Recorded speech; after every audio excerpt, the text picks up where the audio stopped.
everybody, this is Derek with Mechanics Quest coming back to you. Today I'm messing with the Camaro a little bit. I talked to you guys a little bit about it in the first video, my introduction video.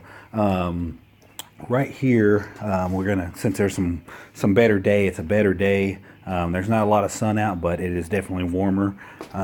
It'll probably be cold tomorrow. But let's take a look at the Camaro here. Okay. Like I said, it's an LT1. And like I said, I have converted the front end to a 98 and up front end. Like I said, I'm still trying to do some stuff under it, still mock some stuff up, stuff like that. Over here you can see my old front end right here and some reinforcement stuff, and I still will need to get some inner fender stuff and some small stuff for the front here. Right here on this part you can see that the panel here is missing. That's one thing that didn't come with this front end. I will also probably be doing, you can see all the wires and everything up here. I will probably be doing the modification that hides all these wires and stuff like that. I can't remember what the terminology is. I think it's just like going wireless. I think that is the terminology. But anyway, there's the hood. I'm still working on the brakes for this thing and all that kind of stuff. And you can see I have one inner fender in, but I'm missing the other inner fender and stuff like that. But anyway, let me come over here. I got a killer deal on some leather seats too, so it's really nasty in here right now. I got to clean all this interior up. Basically, when I bought the car, I basically just drove it straight here and parked it. So I've taken it for a couple of spins, but I just want to make sure the next time she goes for a spin, she's probably going to go to the paint shop, because I just haven't got that far yet with you know, my mechanical experience. That's something else that I'm working on, and you know, the fact that there's still a lot of stuff in here that might get paint on it. So anyway, what I would like to do today, first thing is I would like to give a shout out to Travis at TWA Motorsports. He has been amazing. I watch all his videos. I'm subscribed to his channel. He has a Trans Am that is roughly, I don't remember what year Travis's Trans Am is, but right now he's putting a motor in it. He hasn't really said a whole lot about the future build of it, and I hope he doesn't lose, you know, interest in it, because that's something that does happen when you're building cars. You lose interest. Before this Camaro, I had an RX-8, and I never owned an RX-8. I always thought they were kind of neat cars, but I never knew anything about rotary engines. So I bought this car, and it needed new apex seals, which is basically, in a half shell, would be the piston rings. It lost its apex seals, and it wouldn't build compression anymore, and so the motor was practically toast. It was a rebuild, and I had plans to put an LS motor in, but anyway, since then I lost interest in the car. Some days I really wish I hadn't and would have just went through with it, but like I said, I got a killer deal on this Camaro, and I just had to jump all over it. Travis has been building an F-body Trans Am, which, if you don't know much about Trans Ams and Camaros, they're practically the same. Suspensions, everything are the same. One of the things that I haven't done yet that I will have to do, you can watch Travis at TWA Motorsports channel, and he has a video about installing a panhard bar. Okay, I'm gonna try to get under here, and I will show you what a panhard bar is. Okay, the panhard bar is this goofy bar that goes from here all the way down to there, and what happens is when you lower any of these cars, your rear end shifts over just a little bit. And Travis has a great video on how to install one of these and how to adjust them. So, and even if, you know, you're not looking for a panhard bar, he's got videos on lowering his car. He's got one for long tube headers. He's even got one where he's running it out at the drag strip. That's a pretty interesting video. But anyway, I still haven't got anywhere with the hood. It's been a crappy week at work, but I am still getting there. So yeah, I still got to get the, let's see here, mind the mess here. I still got to get these front brake rotors and ceramic pads on here, and I will probably have a video on those. I've already put, like I said in the last video, I've already put these on, and I honestly should probably paint these brake calipers. But this tire, this is a Nito 555 RR street drag radial. It was a very expensive tire. Sometimes I wished I probably should have waited to buy them, but I got them for a really good deal, brand new. And I hope they can do some of the things that I'm wanting to do. They're a 305 3518 for any of you that needs to know what kind of tire you can put on the back of these. I don't know how wide you can put them, but this tire is pretty good for being anything that doesn't need a spacer or anything like that. The one thing about Camaros is that they do not have a very big wheel well. The inner fender is very narrow on these cars, and that was something I thought was not very smart on GM's part. So when I did put these tires on, if you can see right down in there, I did have to, they call it big hammering. I'm going to keep it PG here, but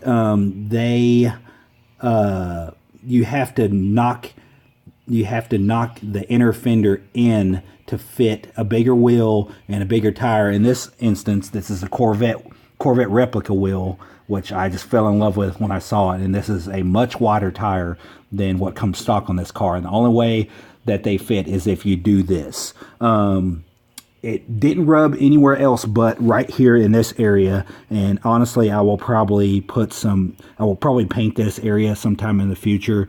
But right now, like I said, there's just been a lot of mock-up with this car. And, you know, there's going to be definitely some paint and some other things going on with this car.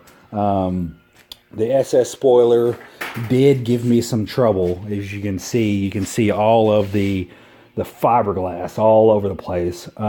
If you don't know anything about these cars or Trans Ams, their trunk lid, their deck lid is fiberglass. And their fenders usually are, and a couple other things, I'm not too sure. I haven't completely tore into this car, but I had to, because this was an aftermarket. You know, I decided to buy an aftermarket fiberglass spoiler, and it was not like a OEM brand of any kind. I decided to go cheap, and when I did that and I set this thing up and mocked it, I honestly wish I shouldn't have, because I had to literally drill slightly bigger holes down here, use a bigger washer, and I had to use the fasteners that came with it didn't even work. I had to literally go to work and get bigger, longer bolts and washers out of my bolt bin. So I told the buyer that, you know, their fasteners, and I didn't say it like, you know, give me my money back or anything like that. I just said, you guys really need to think about your fasteners and your hardware on this stuff, because I couldn't do anything with it. But anyway, here's the seats, the leather seats that are going to be going in it. They are going to have to be refinished, but like I said, I got them for practically free. The fronts, there's the rears. The rear's not that bad, other than a small spot right there that my wife will probably end up fixing for me. She sews great. So she thinks she can touch this stuff up for me and stuff like that. So I mean, you know, I had racing seats for the car, but I just didn't think they were going to work. I just didn't want to deal with the mounting brackets and all of that kind of stuff. But anyway, like I said, the front end on this car has been pretty easy and extremely straightforward. This car, like I said, I got it for a screaming deal. It has a 383 LT1 stroker in it, okay? And it's got MSD, it's got the MSD relocation kit, it's got the trick flow elbow here. It's running a little rich right now. It does need an ECU reflash to pick up for what's going on with it. It also has a LT4 hot cam. It does have some mild head work, and the ECU is stock. So the car does just run really rich. It doesn't affect the drivability really, but I would really like not to blow this car up. It's got amazing power. It does have a 2300 stall torque converter. It does have 323s in the rear end. It's got a 4L60 automatic transmission with a B&M auto transcooler. So yeah, the gears are a little bit taller for my taste. I'm more of a 383 kind of guy, but because they're set up so much taller, this thing gets like 27 miles to the gallon, which I'm fine with because, you know, I don't race that much, you know, so if not at all. I mean, I'm older and wiser and don't like paying speeding tickets. So, but this car is gonna take some trips, you know, it's gonna take some trips places, and I like that it has the horsepower that it needs for me to put down, and it gets the good fuel mileage to travel places. Me and my wife, you know, during the summer, you know, we take a vacation to Branson or some of these places, and you know, I see this car's future taking us to Branson for a weekend or a week or so. So yeah, but as far as the build goes, it's just been the weather. The weather just needs to pick up. You know, it's spring here, and the springs are really weird. Like I said, the weather in Missouri is just it's like spinning the wheel of fortune. So, you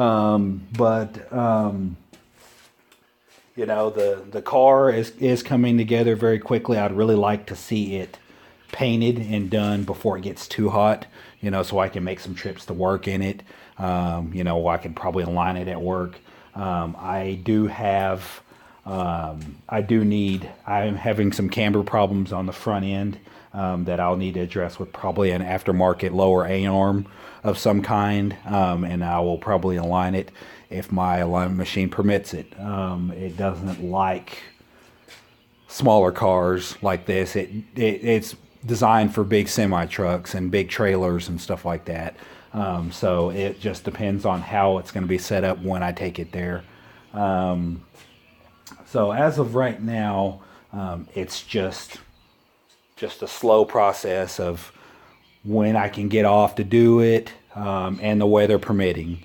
But anyway, like I said, if you guys have any F-body questions, Travis at TWA Motorsports is amazing when it comes to these cars. I've asked him so many questions. I've some of the stuff that's done to this car, I've even asked him, and he's given me insight on. The front end, I did a lot of Googling and research on it myself. So that's how I was able to figure out how to do the front end on it. And a guy in Jasper, I don't remember the name of his business off the top of my head, but he specializes in F-bodies mostly. And he basically sold me the fenders, the inner fender, the headlights, the bumper, a brand new bumper, and some of the reinforcement pieces for $300. And when I first talked to him, I'm like, this guy's going to want $1,000 for this stuff. And when he said $300, I literally drove out the next day and paid him cash for it. So it was just too good to pass up. But anyway, this is where the car is right now. And like I said, I will be keeping you guys posted on the shop, how the shop's progress is, also how the car's coming. My mother-in-law has a Ford Focus that has a wheel bearing issue, and I will probably be putting out a video out on how to replace wheel bearings on a 2014 Ford Focus. I also have purchased a 97 Mustang GT that I will probably be flipping, and I will have videos on the progress on it. I'll also probably have videos on how it's going to turn out as far as making money on the flip and other things, and routes that I would go to save money and all of those things. So anyway, I want to thank you guys for watching, and I will probably have another video out sometime later this week when I am messing with the Ford Focus or the Mustang. So you guys stay tuned. Thank you very much for watching.